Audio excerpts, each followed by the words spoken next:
Okay. The video keeps cutting off.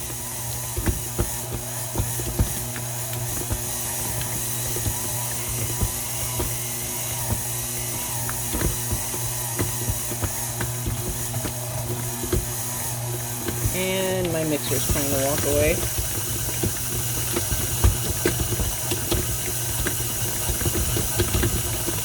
But anyway, we started off in here with 4 cups of flour, a little bit of sourdough starter simply because I had some discard and I hate to throw it away, I'd rather use it. 2 teaspoons of salt, a teaspoon of yeast, 2 tablespoons of sugar, a cup and 3/4 of liquid, which this time I used water and some milk.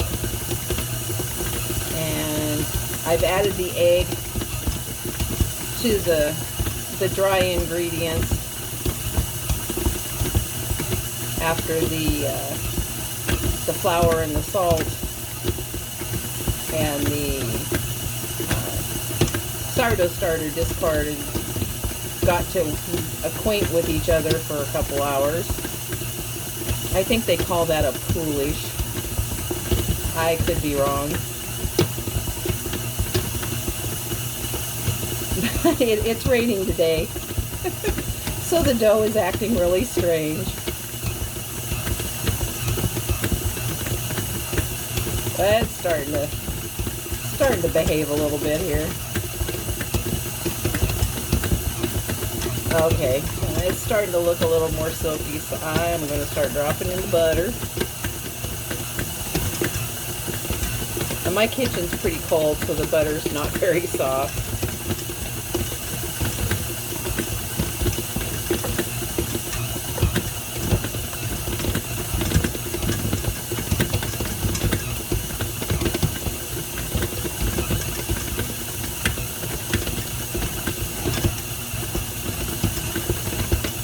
And there's some days when I use this exact same measurements that this dough will be really, really sticky.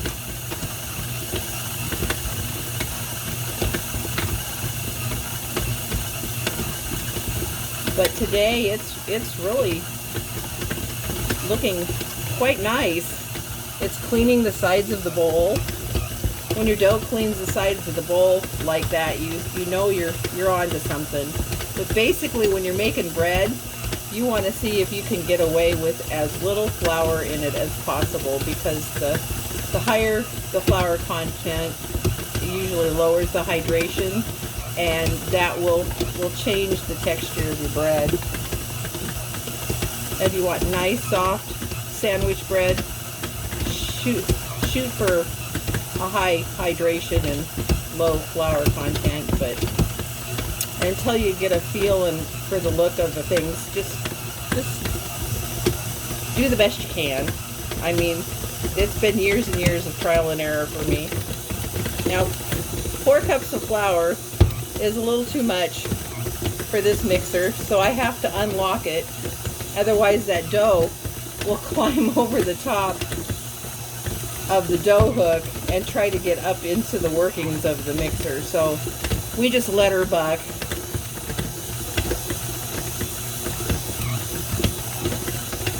And I usually knead it like this for at least 10 minutes.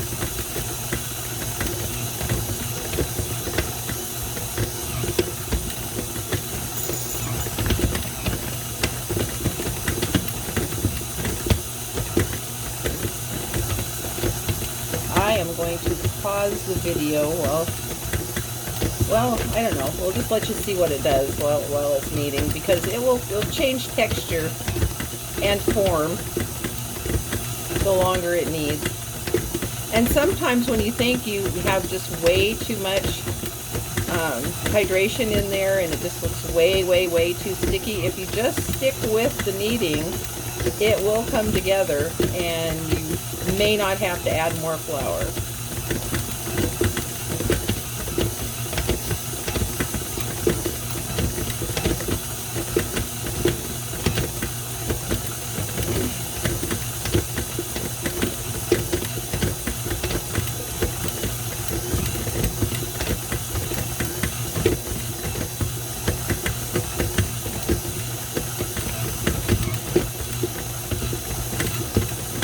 Now, the simplest way to do this is to take your egg and your liquid and your sugar and your yeast and your butter or olive oil, or you can leave out the fat altogether if you want to, and just throw it into the bowl and let it sit there for a while and watch the yeast proof. It will make a little raft.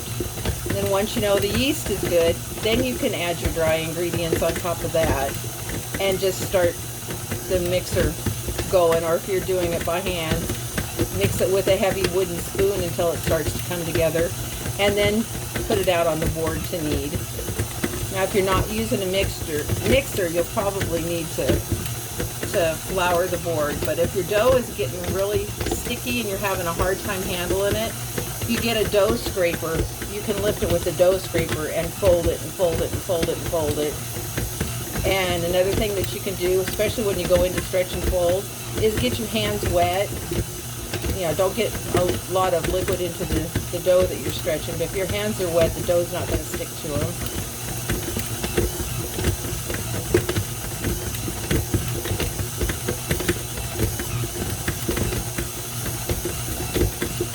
I'm usually going around the kitchen doing other stuff while the machine's doing the work for me here.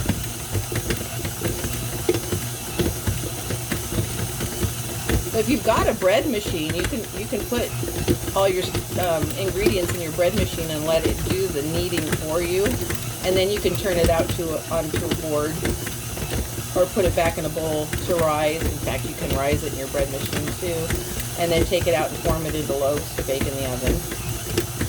Or you can just go ahead and bake it in your bread machine, but I never liked the way bread turned out in my bread machine.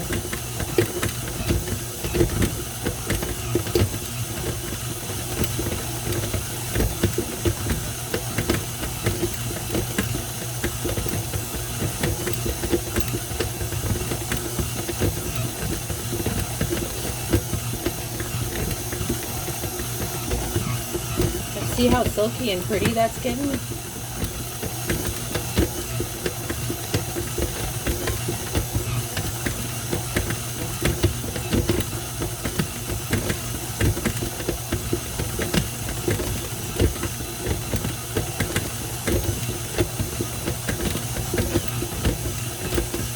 Okay, I'm going to go ahead and pause here because it's not going to change that much over the next 6 minutes, and I will be back.